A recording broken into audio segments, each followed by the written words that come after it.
Hello and welcome to lesson 3 in this Spooky Tree Blender training series, where we have our finished sculpting detail from the last lesson. And even though this additional detail certainly adds more definition and also brings more character to our tree, there's still a lot to be desired as far as a level of detail.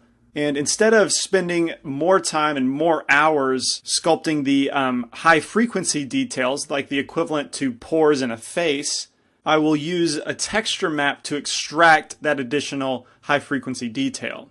And I will be painting this in Blender in the 3D viewport using images found online, and this is called photo sourcing. So before I can start painting, I need to jump into object mode and then into edit mode so I can lay out the UVs. Now, the best way to lay these UVs out is to isolate tubular structures. So this means the trunk, each branch segment, like the first layer of branches, and then the second layer of branches. So I'll start at the base by defining some seams around our roots. Jump into edge mode and also hide our ground plane. Yeah, just like that. Control E, mark seam. And I will turn on my screencast keys. And then let's go up the trunk till we get to these other branches. And I'm going to, let's see, isolate this branch. Just like that. Control E, mark seam. Then do this one.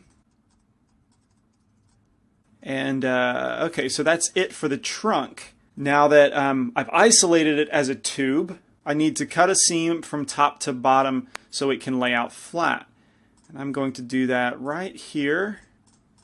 And then on the bottom, cut this square out so it can also unwrap and lay flat. And then continue that seam all the way up here.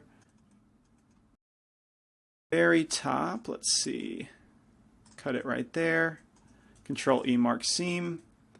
And then, let's see, at the top, I will just cut a seam all the way around this splintered area of the trunk.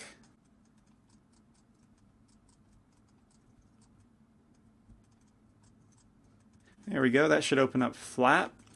And I can go ahead and test this by selecting everything, splitting my window, jumping to the UV image editor, and then in the viewport hit, let's see, U, unwrap, and let's see, for the method of the unwrap, instead of conformal, I'm going to use angle based. There we go, and we can see that our trunk section over here unwrapped very nicely. So let's continue that with the first layer of branches. Let's see here, first isolating the branch as a single tubular structure, so let's cut this one off. And then also over here, yeah, we'll just separate that. And then to cut a seam lengthwise. And you'll notice that I'm cutting my top to bottom seams on the back side of the tree because there's a good chance we won't be seeing that in our final render, so we can hide the majority of our seams there. There we go. And then this branch will be really easy. Let's see here, cut the seam that way, down the back side, and then at the tip, zoom in there and cut all the way around, but leaving these two edges open. Oh, didn't quite make it down to the other seam. There we go. Then isolate these branches. Oops, Control E, mark seam. Cut the top to bottom seam. Let's see, where should I do that? I think that'll work, but I may need to cut another one right here. Let's see what that does for us. Select everything to test this out, unwrap, angle base, there we go. And let's see. I believe this island up here is the one that I want to check. So in the 3D viewport, let's go to face mode, deselect everything, circle select. Yeah, okay, so that's the right island. And yeah, I think that unwrapped pretty well. So we will continue on. And these minor branches are really easy to unwrap, except that some edge loops go all the way through to the other side. So when that happens, I just need to move over one edge loop, and it should stop right at the top. Yeah, perfect.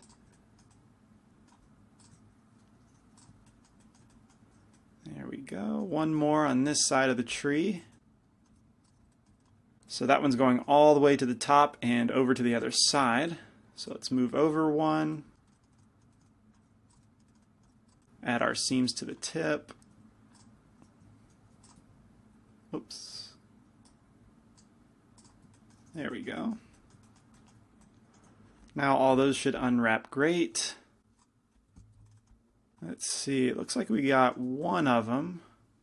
This is one of the long skinny ones, but don't think I see where the other one is. Let's see, it looks like we have a problem with this one. So let's see if we can't figure out where that is.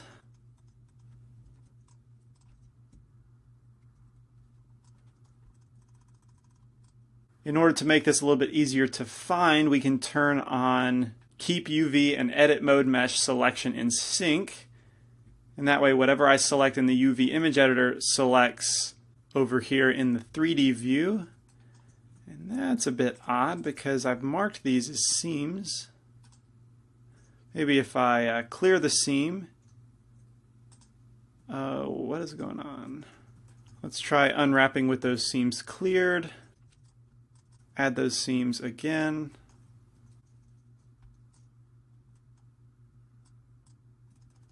And weird, I'm not sure why it's keeping this vertex pinned. Is there something wrong with the mesh? That is quite odd. So let's clear that entire seam. And let's move over 2 edge loops to try and cut this seam elsewhere. Select everything, unwrap.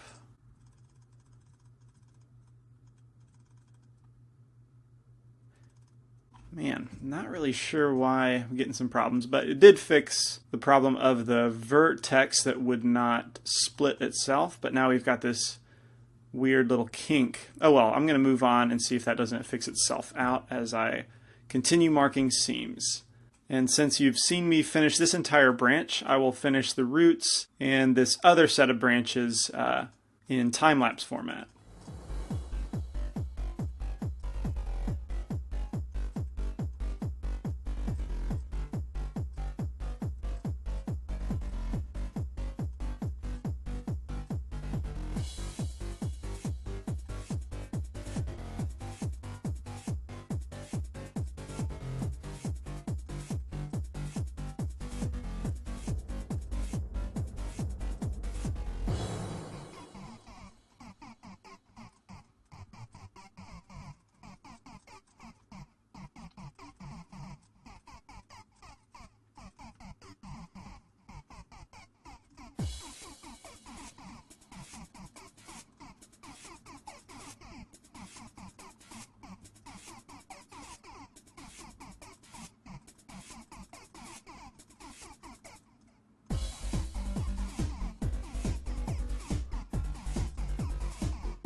Oh, okay. So I see a problem. With this branch, it's not unwrapping, and that's because it's actually not a UV seam. I marked it as a sharp seam instead. So I'm going to select everything and hit Control E, clear sharp.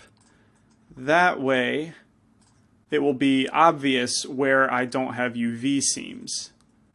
So that's probably what's been throwing off some of my unwrapping.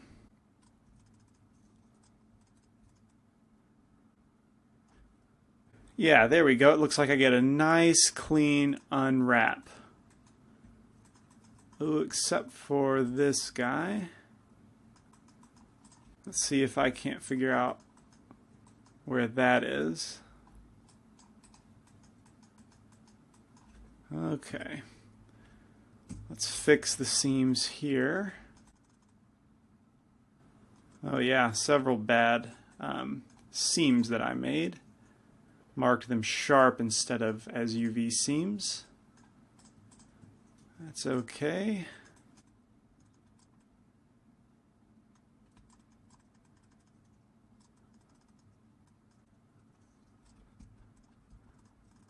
There we go. Now it looks to be problem free. Okay, very nice. Now to test the texel density of our unwrap, I need to create a new image, and I'll call this paint because I will be painting our texture on top of this. And the dimensions will be a 4K map, 4096 by 4096. And the color, well, I'll leave it black, but the generated type, actually the color I will change to like a gray, mid-level gray, and then the generated type will be a UV grid. Click OK. Now in the viewport, we can jump to make the viewport shading be textured. And now we can take a look at our unwrap. Now it's a little bit skewed in several areas, where the goal being to keep all of these squares about the same size. We can see that right here this square is elongated about twice the size of the squares around it.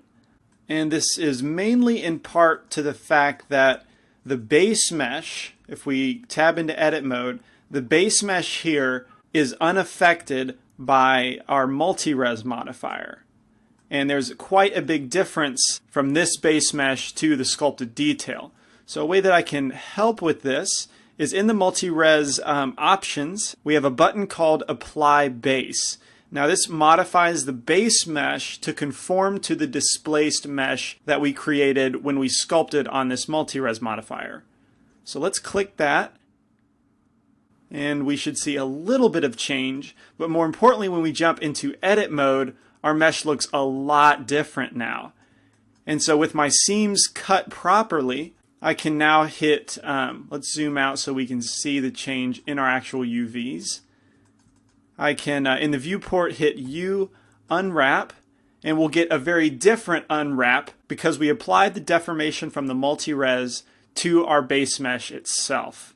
And now when we tab into object mode, there's not nearly as much stretching. There's still a little bit, but it's not nearly as bad as it was. And this will work just fine for what we're trying to do. Although there still is some significant stretching in some of these pieces. I wonder if I unwrapped using the conformal method instead of angle-based. Let's hit U and unwrap again. Hit T to bring up our tool panel. And yeah, I must have been using conformal. So let's change that back to angle-based. And we should get a much better layout in respect to texel density, which we do. Okay, that looks much better. Very nice. Okay, the last thing I want to do with UVs is to further optimize texel density over here in the UV image editor, because we can see that there's a lot of wasted space when Blender lays out our UVs automatically. And if we take a little bit extra time to lay these out manually, we'll be able to take advantage of that wasted space instead of wasting it. So you can see that I moved all of the islands off of the 0 to 1 space, and now I'm going to start with my largest islands and work my way down, manually placing them in the 0 to 1 space. So Control L. Oh, let's see, I need to turn off selection syncing, and then go back to the 3D view, select everything there, and now we can use Control L to select our islands. There we go. Let's move this over to the 0 to 1 space, and I'm getting a little visually nauseous looking at that checkerboard in the background. So let's hit N to bring up our tools, and under Image I'll turn on Blank instead of UV Grid, which changes it to black. Let's see, I was expecting it to change it to gray like I selected when I created the image initially, but I guess it defaults to black. That's okay. I'll turn UV Grid back on and then hit X to remove the texture from our UVs, and now it'll be a lot easier to lay out our islands, or not easier, but visually less intense. Okay, so I'm going to move this island fully onto the 0 to 1 space, making sure not to be touching the borders directly.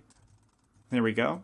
And do keep in mind that at this stage I don't want to mess with any of the scaling of my islands, because Blender automatically laid them out scaled relatively to one another. So I want to maintain that, and just using translate and rotate when I position these islands. So now that I've got my biggest one placed, let's continue with the next largest island. I think that will be the next largest one. And then just try to place these, and since a lot of the shapes are triangular, I can place one up and down and then turn the next one upside down to take advantage of that space. And then, let's see, I can even take another one, place it beside like that, because in order to take advantage of all this space, the islands need to form a square. So when I have edges like this that are curved, I'm going to waste all that space going straight up and down. But since these shapes are triangular, I can stack them and place them side by side so that I end up with a pretty flat edge. And okay, so I'll continue this with my next islands.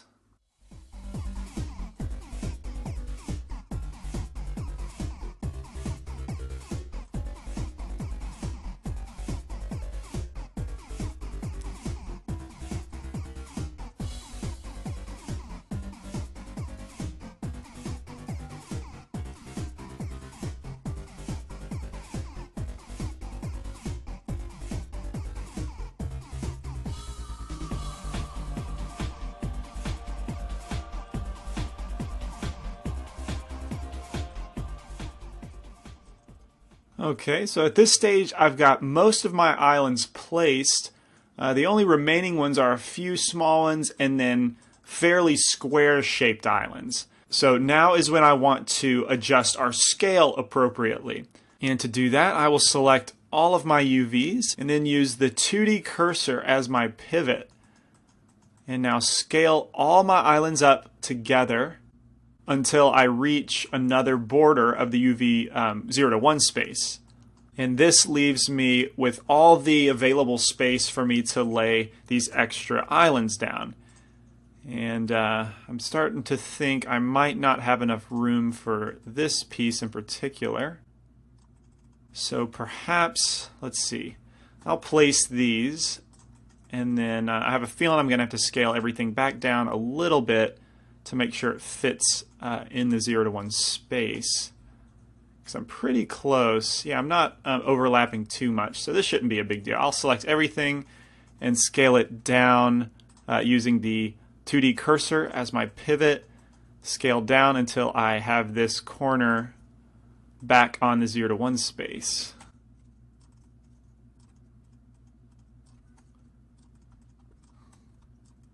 Yeah, that's not too bad. There's a little bit of wasted space at the top, but I mean, there's nothing really I can do about that.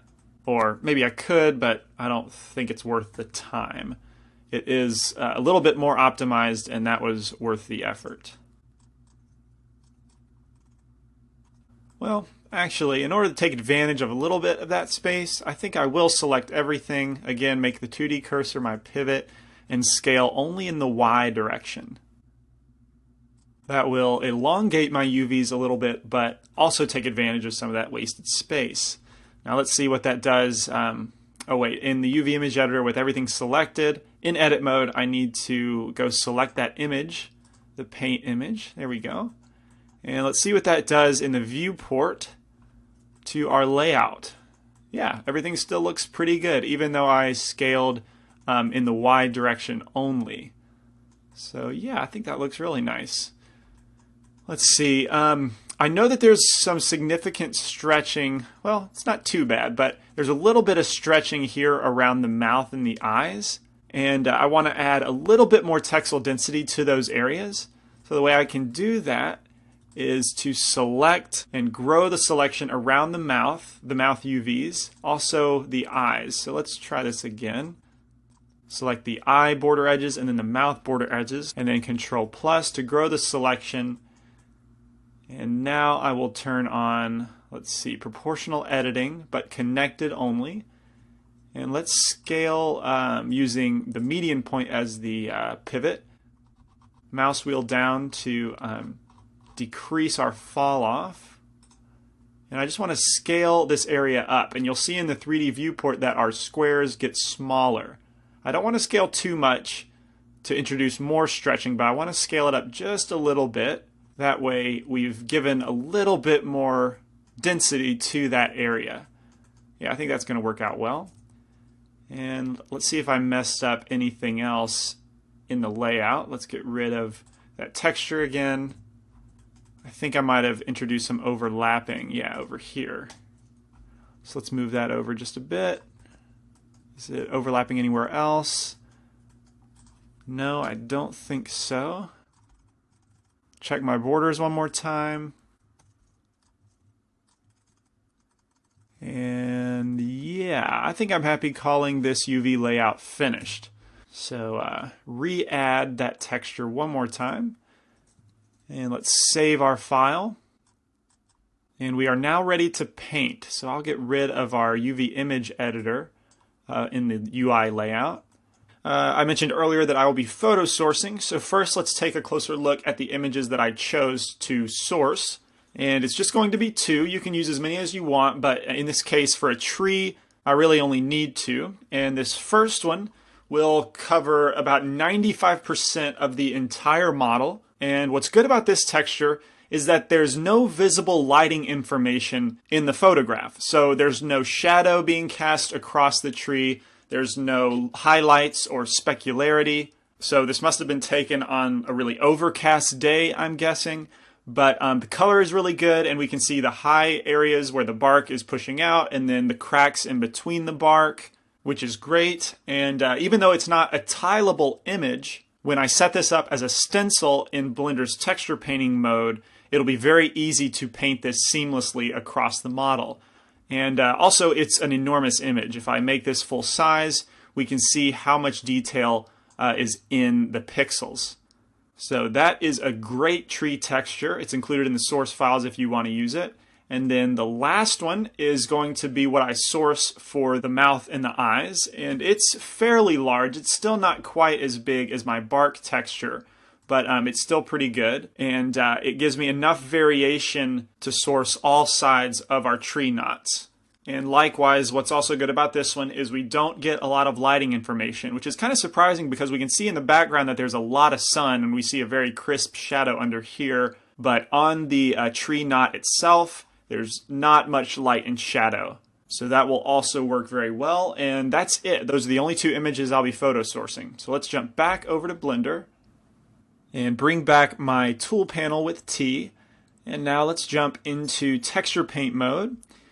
And since I'll be using stencils and photo sourcing textures, I like to create a specific brush for painting those stencils.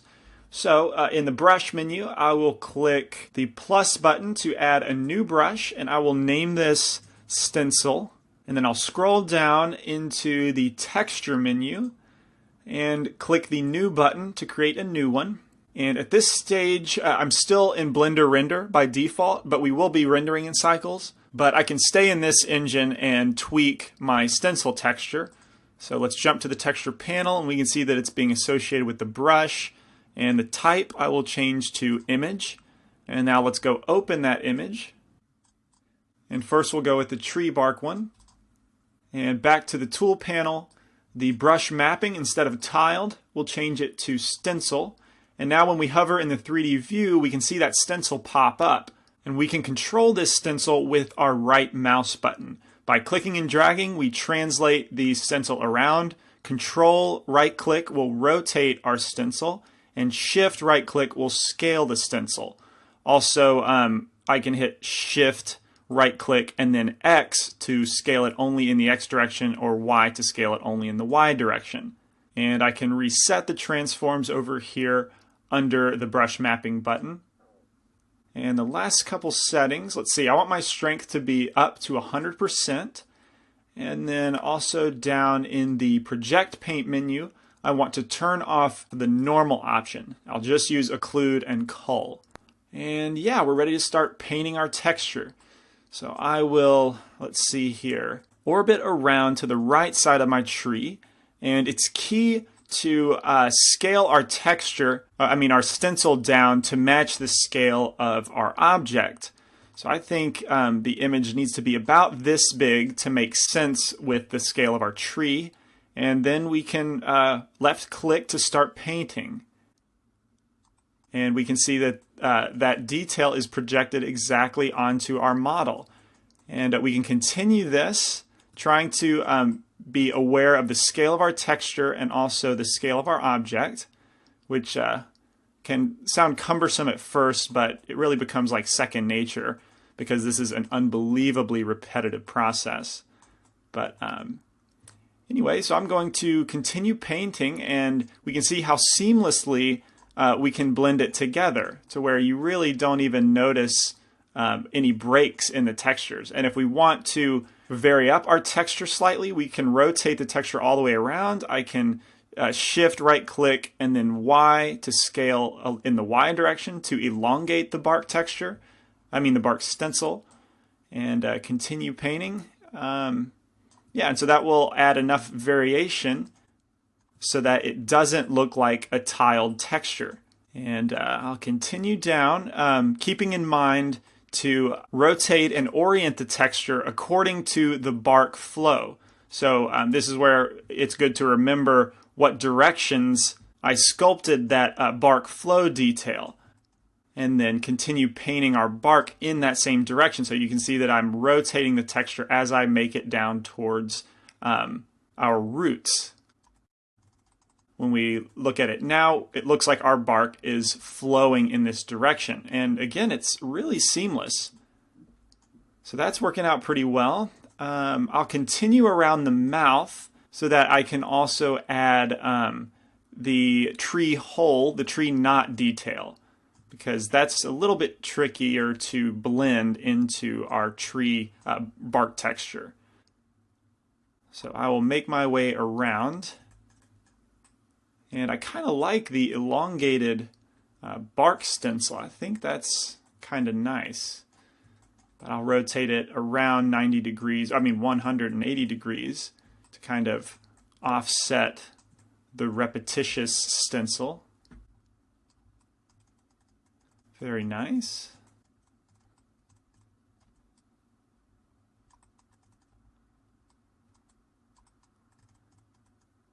I think that's a pretty good start. So at this point, I will switch out my stencil image for the tree knot image. And we can do that using the same brush in our texture panel. For the brush texture, I'm simply going to change the source image to be our tree knot image. And there we go, that shows up. Now I've scaled the tree bark image, so we need to, let's see, in our texture panel, I want to reset transforms. There we go. And what I want to do here is line up. It can be a little bit tricky, but we can see where the rim of this tree knot is, and then look through the image to see the rim of our geometry and try and line those up. That looks about good. So we'll paint that on. Now take a step back to see how that blends with our tree bark texture, which it really doesn't blend very well. So one thing that I need to change about the stencil image is it appears to be a little bit too bright, especially compared to this bark texture over here. And we can do that in the texture panel under the colors drop down. We can adjust the brightness, contrast, and saturation. So for the brightness, let's take that down to 0.9, and then take the contrast down to 0.8. And let's try and paint that section again, see if that looks a little bit better. I can hit Control Z to undo that painting, which does not undo the adjustments to the image that we just made. So that's kind of probably a happy little accident. Let's paint that on there now. And that's blending a little bit better. Perhaps, let's see, there's a little bit too much blue in the image, in the not image compared to our bark. So we can also adjust that in the RGB multiply options. Let's take our B or blue value, let's take that down to let's go to 0.85. Undo and try painting that again.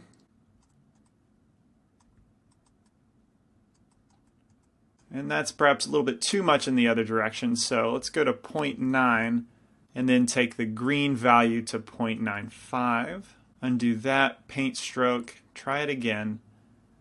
Now, I'm being a little bit too finicky and anal about this color matching because it's really not going to be noticeable in the final render. But yeah, I think that's a little bit closer and it's good enough for me. So we'll continue painting this texture around our tree hole, and keeping in mind that I can shift, right click, and X to scale only in certain axes to better align our image, our stencil on top of our geometry. Let's paint a little bit more. That's pretty good. Now rotate our image around to do the other side.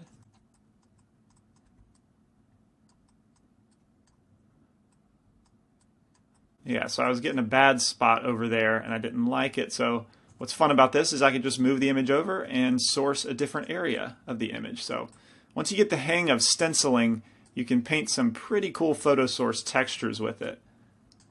And the interface is quite intuitive in my opinion. There we go. It's looking pretty good. Let's finish this side up.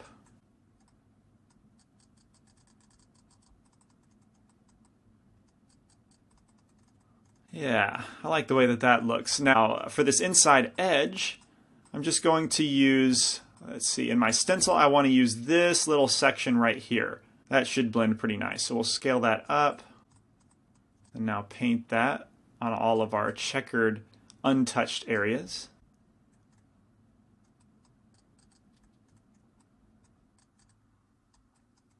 Yeah, that's pretty seamless, I think. Let's continue up this edge and fill in all that blank unpainted space.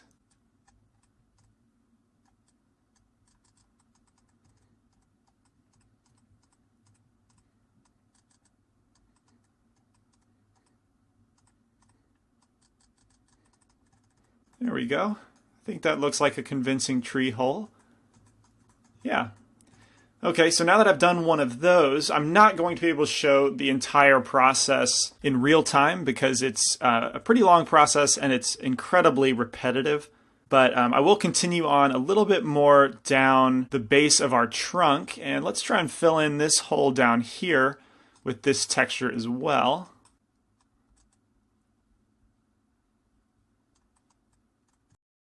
And what might help here is to turn off our cull option, our cull and occlude option. That way we get our projection on every single face regardless of if it's facing the camera or not. And then we'll have all of our areas painted. And we'll even get it on the back side, but that's okay because I just need to turn occlude and cull on when I'm addressing this side of the tree. So that's not a big deal. And maybe add a little bit more of this texture in here.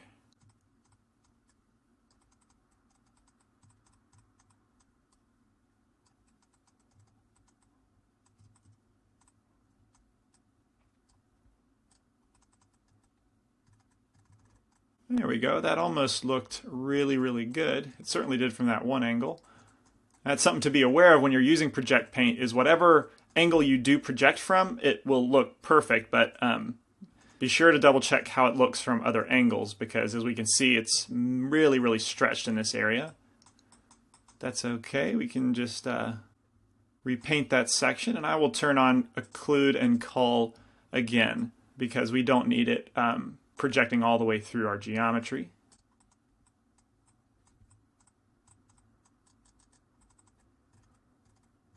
There we go. I think that covers enough of that hole to where I can bring back our bark texture. So let's reload that. And I will reset the transforms on that texture. Let's scale it in the Y direction, like I was doing previously. And try and blend in the two stencil textures together.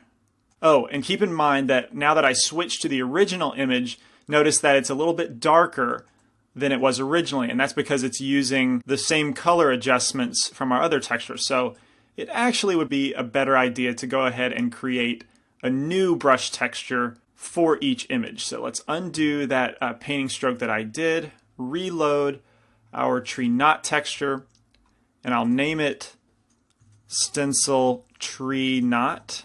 Add a fake user so I don't lose this. Click the plus button and we'll make it Stencil Tree Bark. And let's reset RGB multiply 1, 1, and 1, and adjustments 1, 1 for brightness and contrast as well. And now switch out the tree bark texture. And fake user that as well.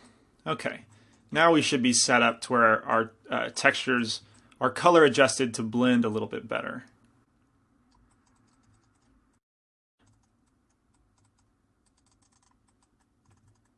Yeah, I think that's fairly convincing. Now let's go over here to the other side. And probably the most important thing to remember about this bark stencil is to orient it and rotate it properly so that it follows the flow of the bark that we defined when we sculpted. If those are going in different directions, it's really going to look off and just weird. So notice how I continually adjust the orientation of the bark to match the flow that is in the sculpture, or the sculpted detail, I mean. And even though this texture is elongated, if I want to make a fairly abrupt redirection in the bark flow, I can just paint smaller areas. So we'll paint this area, then rotate it a little bit, paint the next area, rotate it a little bit, paint again, rotate a little bit, one little step at a time, and then before you know it, we have a very nice curve in our bark. And still everything remains very seamless. Let's see, there's one more thing I want to show you. And for these tree limbs, which you can imagine would get very tedious if I painted one side, then went over here, painted another side, and then finally finish off the sides. I mean, at best, I'm painting 4 different view planes per limb, and we've got several limbs to deal with, several tubular structures. So when it gets to these roots and smaller branches and limbs, what I'm going to do is turn off occlude and cull again so that we're painting all the way through the mesh. And let's scale the stencil down a little bit, and let's paint, being sure to cover the entire area of our branch. And then continue all the way down as if we're painting the entire root in one brush stroke, keeping in mind the orientation of my stencil and also the scale so that we get properly flowing bark.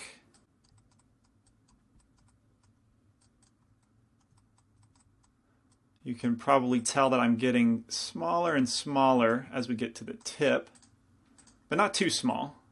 Okay, so since I projected through the entire root, we can see that 2 sides are basically finished, the top and bottom. Now I can come to the side view and paint the same way.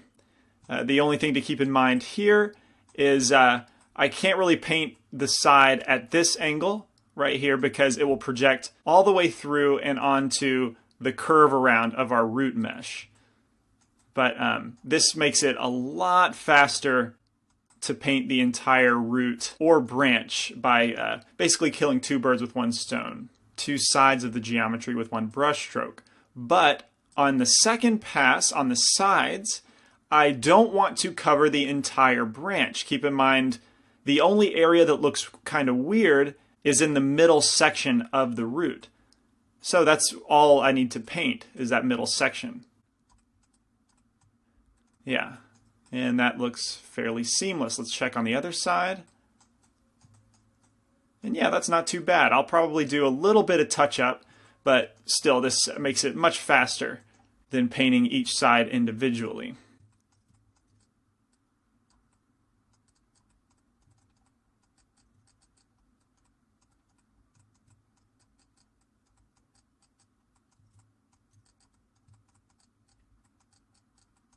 Okay, so now that you've seen how I'm going to address each area of the tree, I'll do a few minutes at least of time lapse, but I'm not going to show the entire process time lapse because it just takes too much time and it's way too repetitive. So if you feel like you've got the technique down, then feel free to jump forward to lesson 4.